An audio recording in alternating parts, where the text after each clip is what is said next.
ये हमारा एक्सेस है। एक्सेस को हम डेटाबेस बोलते हैं। जैसे वर्ड की फाइल को डॉक्यूमेंट, एक्सेल की फाइल को स्प्रेडशीट, पावर पॉइंट की फाइल को प्रेजेंटेशन और एक्सेस की फाइल को डेटाबेस।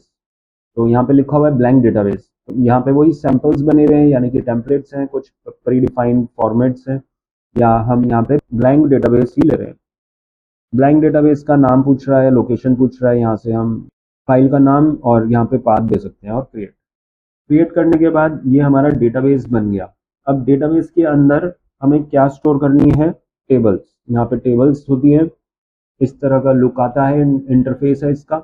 यहाँ पे कई सारे ऑप्शंस हैं, इसके अंदर हमने टेबल बनाना है। तो यहाँ पे ये टेबल 1 दिखा रहा है, पहली एक टेबल इसने अपने आप बना दी, लेकिन ये एम्प्टी टेबल है। इस टेबल के अंदर हमें डेटा स्टोर करना है। सपोज स्कूल स्टूडेंट का डेटा डालना है, तो यहाँ पे सबसे पहले आईडी लिखा है। ये क्या करता है? यूनिकली आइडेंटिफाई करता है रिकॉर्ड को। जैसे कि स्कूल स्टूडेंट्स का जो डेटा है वो है रोल नंबर। रोल नंबर से आइडेंटिफाई होता है कि ये कौन सा स्टूडेंट है। इसी तरह से यहाँ पे आईडी है, अगर आप इसको रोल नंबर करना चाहते हो तो रोल नंबर भी इसको ले सकते हो। अब यहाँ पे लिखा है क्लिक टू ऐड। यहाँ पे पूछ रहा है कि आपको अब क्या लिखना है। यहाँ पर मुझे लिखना है अब नेम। तो नेम हमारा क्या होगा? टेक्स्ट में होगा। तो यहाँ पे मैंने टेक्स्ट लिया और यहाँ पे फील्ड का नाम पूछा है, तो नाम मैंने फील्ड के लिए नेम लिख दिया, या स्टूडेंट नेम, इस तरह से हम लिख सकते हैं। ओके कर दिया इसमें। फिर अगली बार हमें क्या करना है? स्टूडेंट मार्क्स स्टोर करने हैं। तो यहाँ पे हम लिखेंगे नंबर, और यहाँ पे सब्जेक्ट की नाम आएगा। यहाँ पे हमने लिखा इंग्लिश, इसी तरह से हिंदी और मैथ, 3 ही सब्जेक्ट ले लेते हैं। और कुछ लिखना है यहाँ पे परसेंटेज, ग्रेड वगैरह, तो वो लिख सकते हो। अगर मुझे कुछ और डेटा स्टोर करना है, जैसे कि रिजल्ट कर लेते हैं, तो रिजल्ट के लिए यूज होता है पास फेल। जैसे शॉर्ट हमने देखा टेक्स्ट के लिए, अल्फ़ाबेट, कुछ नाम लिखना है, एड्रेस लिखना है, तो वो सब शॉर्ट टेक्स्ट में आएगा। कुछ नंबर्स लिखने हैं, सब्जेक्ट के मार्क्स, परसेंटेज, वो सब नंबर्स में आएंगी टोटल। लार्ज नंबर मतलब बहुत बड़ा नंबर के लिए हो गया ये। करेंसी, अगर हम यहाँ पे कोई करेंसी का सिंबल भी लगा रहे हैं, डॉलर या रुपीज़ का सिंबल, तो वो करेंसी आएगा। डेट टाइम अगर हमें लिखना है, डेट ऑफ ज्वाइनिंग, कुछ भी डेट एंड टाइम के लिए फॉर्मेट लिखना है, चाहे वो एम्प्लॉय का डेट ऑफ ज्वाइनिंग हो, डेट ऑफ बर्थ हो, वो सारी चीज़ें डेट एंड टाइमिंग के लिए आती है। यस नो, जहाँ पे सिर्फ यस और नो में हमें आंसर देना है। जैसे कि रिजल्ट है, तो रिजल्ट में पास या फेल, तो वहाँ पे भी हम यस या नो ले सकते हैं। ग्रेजुएट या अनग्रेजुएट हो गया, मैरिड या अनमैरिड हो गया, तो वहाँ पे ये सब यस नो के लिए यूज़ कर सकते हैं। तो ऐसा करते हैं, मैं यस नो ले लेता हूँ, और यहाँ पे मैंने लिखा रिजल्ट ही लिखता है कि रिजल्ट का मतलब है कि वो पास या फेल, और इसके लिए जो वैल्यू है ये बॉक्स बन के आती है। अगर ये राइट है तो वो उसका मतलब यस हो गया, वरना नो हो गया।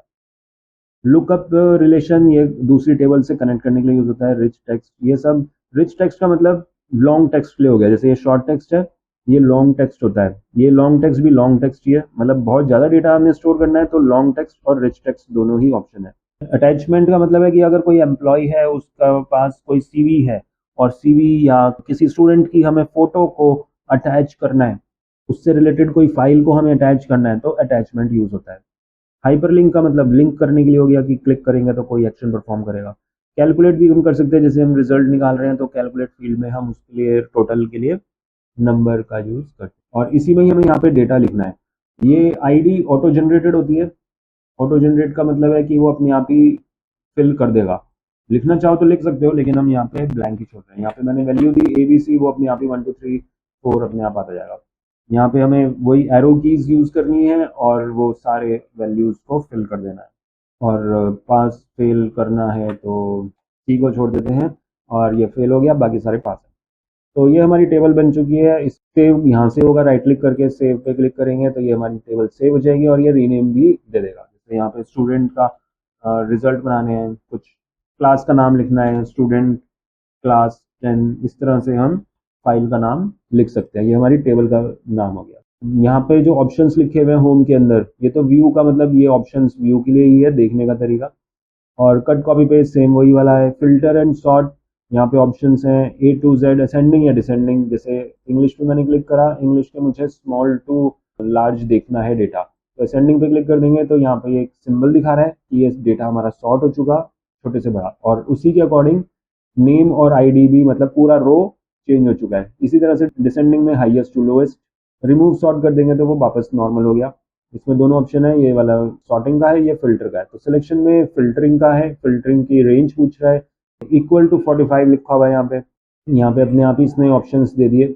लेकिन अगर हमें कोई और ऑप्शंस लेने हैं तो यहाँ से हम ले सकते हैं, या फिर इस पे भी क्लिक कर सकते हैं फिल्टर पे, और यहाँ पे नंबर फिल्टर लिखा आता है, और यहाँ पे हमें 50 से कम रिकॉर्ड्स देखने हैं कौन कौन है, तो लेस देन, और यहाँ पे हम लिख देंगे 50। तो 50 से छोटे ही वैल्यूज दिखाएगा, और यहाँ पे ये सिंबल बन के आ रहा है, यानी कि हमने इस पे फिल्टरिंग लगा रखी है। क्लियर फिल्टर कर देंगे तो फिर वो क्या हो जाएगा, ये नॉर्मल हो जाएगा, फिल्टर का ऑप्शन क्लियर हो जाएगा। ये सेम वैसा ही है जैसे एक्सेल में ही था, फिल्टर के ऑप्शन और सॉर्ट के ऑप्शन। रिफ्रेश, अगर हमने कोई चेंजेस करे हैं, लिंक कर रखा है, तो वो रिफ्रेश से कुछ डेटा नहीं आ रहा तो वो रिफ्रेश से डेटा आ जाते हैं, कोई भी अपडेशन वगैरह हमने अगर करी है तो यहाँ पे हमारे 4 रिकॉर्ड्स हैं। अगर हमें कोई एक नया रिकॉर्ड भी ऐड करना है तो यहाँ पे हम न्यू पे क्लिक कर देंगे। तो न्यू से लिखा हुआ है क्रिएट न्यू आइटम, तो यहाँ पे वो सीधा ही 5th पे आ गया और यहाँ पे लिखा आ गया। मतलब यहाँ से भी कर सकते हैं, और नहीं तो सीधा डायरेक्ट वैल्यू लिखेंगे तब भी वो नया रिकॉर्ड आ जाएगा। तो यहाँ पे मैंने ई लिखा तो अपने आप ही वो 5 बन के आ गया। मुझे नहीं लिखना था रिकॉर्ड यहाँ पे, तो इसको क्या करेंगे, डिलीट भी कर सकते हैं। तो डिलीट का ऑप्शन यहाँ पे है, एरो पे क्लिक करेंगे और यहाँ पे लिखा है डिलीट रिकॉर्ड। तो रिकॉर्ड मतलब ये पूरा रिकॉर्ड, यहाँ से ये 5 वाला है, या पर्टिकुलर कॉलम को डिलीट करना है, जैसे मैथ्स के मार्क्स डिलीट करने हैं तो फिर वहाँ पे हम डिलीट के अंदर कॉलम को डिलीट करेंगे।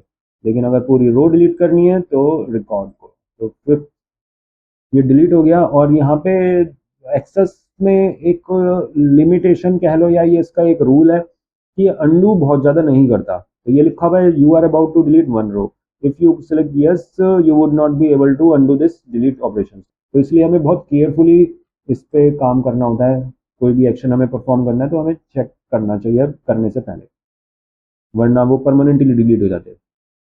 ऐसा नहीं कि सारे ऑप्शंस ले ही नहीं है, जैसे मैंने यहाँ पे 33 लिखा है, 133 लिख दिया मैंने, अब ये तो वैल्यू चेंज कर दी, तो इसको आप अंडू कर सकते हो। यहाँ पे अंडू करा, वापस 33 आ गया। अच्छा, इसमें यहाँ पे क्लिक कर्सर रखते हैं, और यहाँ पे हमें टोटल का ऑप्शन दे रहा है, इसको चेक करते हैं। ये जो इंग्लिश हिंदी मैथ के मार्क्स हैं इसको हमें टोटल करना है, तो यहाँ पे हमने क्लिक करा, ये टोटल नीचे दे रहा है, और यहाँ पे लिखा हुआ है सम, और इसने सम कर दिया। यहाँ पे लिखा हुआ है एवरेज, तो इनका एवरेज निकाल दिया, मतलब वो नीचे दे रहा है, राइट साइड में नहीं दे रहा। ठीक है, तो इससे हम ऑन या ऑफ ऐसे इसको हाइड और शो कर सकते हैं, लेकिन ये सिर्फ टेबल का पार्ट नहीं है। यहाँ पे दिखा रहा है ये न्यू के नीचे आया है, मतलब ये जस्ट शो करने के लिए है कि हम उसका सम वगैरह भी कर सकते हैं। कुछ डेटा हमने लिखा हुआ है, एड्रेस वगैरह या कुछ भी ऐसा डेटा, तो उसमें हमने डिस्क्रिप्शन लिखी हुई है, तो उसमें हम स्पेलिंग वगैरह भी यहाँ से चेक कर सकते हैं। रो की हाइट वही है कि जैसे हमने यहाँ पे एक्सेल में हाइट बढ़ाई थी, लेकिन हम नॉर्मली ये ऑप्शंस कम ही करते हैं।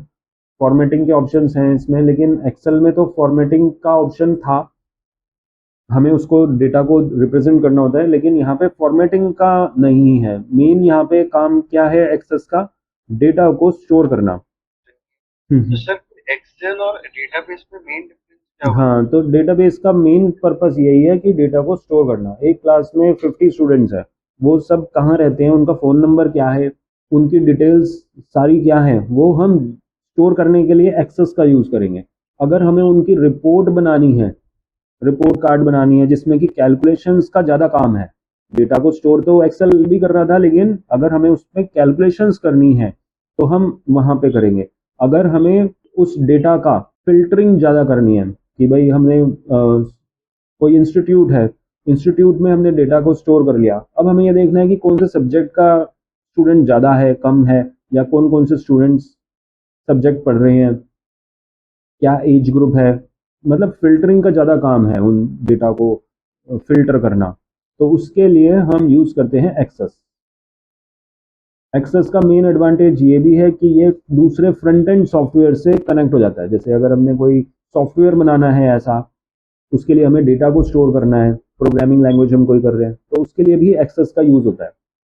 एक्सेल डेटाबेस की तरह यूज़ नहीं होता। एक्सेल को हम कैलकुलेशन शीट बोलते हैं, स्प्रेडशीट बोलते हैं, यानी कि कैलकुलेशन वर्क करेगा और डेटा को स्टोर करता है वो, लेकिन फिर भी डेटाबेस के अंदर जो फंक्शनैलिटी है वो एक्सेल के अंदर नहीं है। आपने कुछ डेटा बनाया, उसको ग्राफिकल रिप्रेजेंट करना है, जैसे कि क्रिकेट में दिखाते हैं हम, तो ग्राफिकल रिप्रेजेंट करना है, चार्ट्स बनाने हैं, तो एक्सेल है। लेकिन डेटा को स्टोर करना है, उस पर कुछ फिल्टरिंग करनी है, तो वो एक्सेस ही है। ठीक है, तो यहाँ पे हमने देखा ये ऑप्शंस, फाइंड, गो टू, ये सेम वही ऑप्शंस हैं। मोर के अंदर यहाँ पे हमने देखा था ये सेम वही है। फ्रीज, अनफ्रीज, फ्रीज का मतलब फिक्स हो जाएंगे, वो स्क्रॉल नहीं होंगे। बहुत ज़्यादा डेटा होगा हमारा तो यहाँ पे स्क्रॉल बार आ जाएगा, जब हम स्क्रॉल करेंगे तो ये फ्रीज हो जाते हैं। फ्रीज करना है या फिर हाइड करना है। फाइंड, रिप्लेस, ढूंढना और उसको बदलना, कोई भी चीज़ बदलनी है। और टेक्स्ट फॉर्मेटिंग यहाँ पे भी है ये कलर, लेकिन ये बहुत ही कम यूज़ होते हैं। तो यहाँ पे जैसे वर्ड वगैरह में देखेंगे, आप जितने भी हमने सॉफ्टवेयर्स करे हैं अभी तक, उसमें हम देखेंगे तो ये टेक्स्ट फॉर्मेटिंग बिल्कुल स्टार्टिंग में होता है, लेकिन यहाँ पे एंडिंग में है। पर्पस यही है कि ये रेयर यूज़ होते हैं एक्सेस में। तो यहाँ पे भी रिकॉर्ड्स नंबर दिखा रहा है 1 of 4 का मतलब है कि यहाँ पे टोटल 4 रिकॉर्ड्स हैं, ये हमारे नेक्स्ट नेक्स्ट हैं। तो इस तरह से हम रिकॉर्ड्स को देख सकते हैं। और यहाँ पे फिल्टर का भी लिखा हुआ है, यानी कि हम सर्च कर सकते हैं ऐसा कौन सा वैल्यू है जिसके 55 मार्क्स आए हैं, तो 55 को इसने सर्च करके दिखा दिया। तो बहुत ऑप्शंस हैं इसमें डेटा को सर्च करने के लिए, फिल्टर करने के लिए। तो यहाँ पे हमने बनाया टेबल और हमने ये होम के ऑप्शंस देखे।